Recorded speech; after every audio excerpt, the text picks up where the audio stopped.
मैं इस वक्त Pakistan institute of medical sciences में मौजूद हूँ, जहाँ पर 40 से ज़्यादा लॉ इन्फोर्समेंट एजेंसीज के अहलकारों को ज़ख्मी हालत में लाया गया है। और ये पुलिस अहलकार पाकिस्तान के ज़ेर इंतज़ाम कश्मीर में अवामी एक्शन कमेटी की तरफ से जो एहतजाज की कॉल दी गई थी, उसमें अमन व अमान की सूरत हाल को बरकरार रखने के लिए उन्हें वहाँ पर भेजा गया था। इन 40 से ज़्यादा पुलिस अहलकारों में 30 से ज़्यादा का ताल्लुक़ इस्लामाबाद पुलिस से है, जबकि 12 का ताल्लुक़ पाकिस्तान के ज़ेर इंतज़ाम कश्मीर की पुलिस से है। इन ज़ख्मी पुलिस एहलकारों से हमने मिलने की कोशिश की, लेकिन हमें इसकी इजाज़त नहीं दी गई।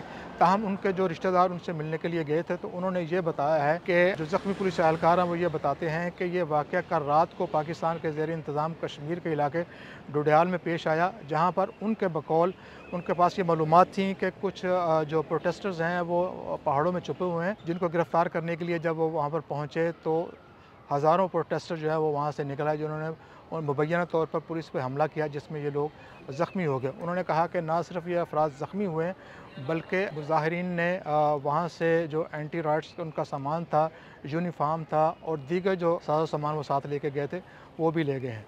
पाकिस्तान के ज़ेर इंतज़ाम कश्मीर में अवामी एक्शन कमेटी की तरफ से जो एहतजाज की कॉल दी गई थी, आज उसका चौथा दिन है। इससे पहले हुकूमत का कहना था कि पुलिस और मुज़ाहिरीन के दरमियान झड़पों में 3 पुलिस एहलकार भी हलाक हुए हैं। दूसरी तरफ अवामी एक्शन कमेटी ने यह दावा किया है कि इन झड़पों के दौरान 9 अफराद हलाक और मुतअद्दिद ज़ख्मी हुए हैं।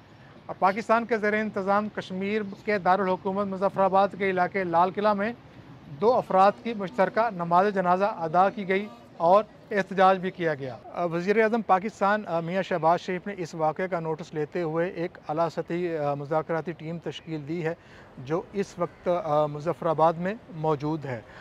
इस मुज़ाकराती टीम में एक्स प्राइम मिनिस्टर्स और एक्स फेडरल मिनिस्टर के अलावा पाकिस्तान के ज़ेर इंतज़ाम कश्मीर के एक्स प्रेसिडेंट भी मौजूद हैं।